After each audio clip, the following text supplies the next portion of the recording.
Today's story is about a serving police officer in North Wales, UK, who used his police knowledge in an attempt to get away with murder. But before I share this with you, if you're a fan of true crime, mysteries, and the unexplained, then don't forget to like and subscribe, as we will be posting a new story at least once a week.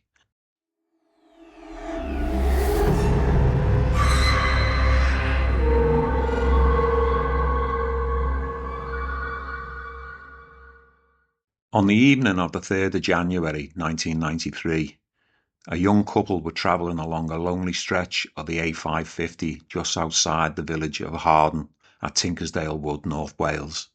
Little did they know what they were about to discover. The couple stopped abruptly as they discovered a car accident and quickly called 999. They explained that a vehicle had left the road and was down the embankment and had crashed into a tree at Tinkersdale Wood. As a result of the phone call, the police and other emergency services rushed to the scene. When the police arrived at 10:40 p.m, they found the dead and battered body of a female. She was partly immersed in a stream and close to her damaged Austin Metro car. The front and side windows of the car were shattered and the driver's door was open. Close to the car, a lump hammer was found in the undergrowth. During inquiries at the scene, the investigating officers quickly found out that the victim was 37-year-old Madeline Jones. She was the wife of a serving police officer, Stephen Jones. Stephen Jones was a 34-year-old and lived in Ewlow, North Wales. He was married to wife Madeline and the pair had 2 sons together. At that time, he was a serving police sergeant with 17 years on the force and lived around 1.5 miles away from the scene. Officers went straight to Stephen Jones's home to inform him that his wife had been involved in a fatal accident and to provide him and his family with support. Taking charge of the investigation was Detective Superintendent Gareth Jones, Deputy Head of North Wales CID. As police inquiries continued at the scene, officers started to become more suspicious. They noticed that the driver's seat was set too far back for Madeline to have been at the wheel. Her feet wouldn't have been able to touch the pedals, as she was only less than 5 feet tall. Officers also noted that the car windscreen was broken. However, forensic tests performed at the scene revealed that her head injuries were inconsistent with a road accident. There was also no glass in Madeline's hair, which is extremely odd after a road accident. Dr. Waite, an experienced Home Office pathologist, was called urgently to the scene of the accident, which he reached at about 4:20 a.m. on the 4th of January. At about 05:45 hours on the same morning, he performed a post-mortem on the body of Mrs. Jones at the Wrexham Mailer Hospital, where her body lay. To the inexperienced eye, it may have appeared that Mrs. Jones's injuries had been sustained in the motor accident. But police investigating the scene were suspicious that the accident was not genuine and that Mrs. Jones had not suffered her injuries as a result of the car crash.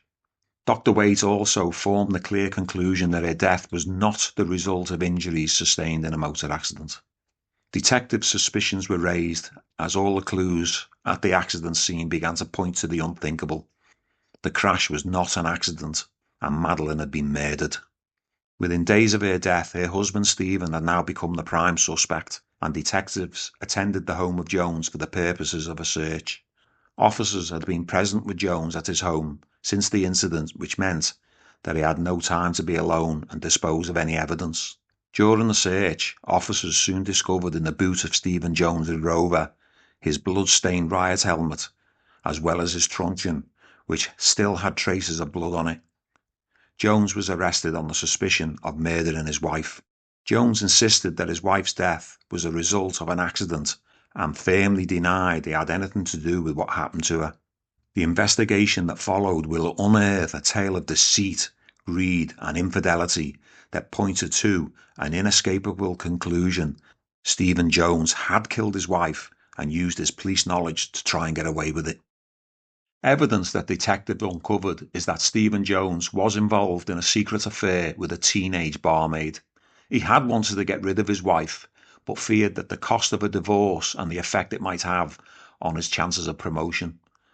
He stood to gain a substantial amount of money from insurance policies that he had taken out on her life. The last one was taken out 2 months before he murdered his wife. On that fateful day, Stephen Jones lured his wife out of their house and into the garage, pretending her brother had suffered a heart attack. He callously murdered her with a single blow from his truncheon, leaving traces of his wife's blood on it. Jones, who was 6'1" and 19 stone, cruelly put a bin bag over his wife's head to stop any blood getting on his clothes or on the floor. He put Madeline's body in her Austin Metro car and drove it to Tinkersdale Wood, wearing his police riot helmet to protect himself from injury as he drove down the embankment and crashed into a tree. He placed their body into the stream and then calmly walked away to his own Rover car, which he had earlier parked nearby whilst he was on duty. But Jones's plot had failed, and as well as other mounting evidence, he left the driver's seat position fully pushed back, which would have more likely fitted his 6-foot frame, casting doubt that a 5-foot woman drove that vehicle herself. 16 days after his wife's death, Jones made a voluntary statement. Up to then, he had resolutely denied any involvement in his wife's death and had maintained the fictional story of a motor accident. He now admitted that his previous statements were not true. However, his new statement was also quickly disproven by detectives and experts involved in the case. The murder trial took place in Carnarvon Crown Court in November 1993.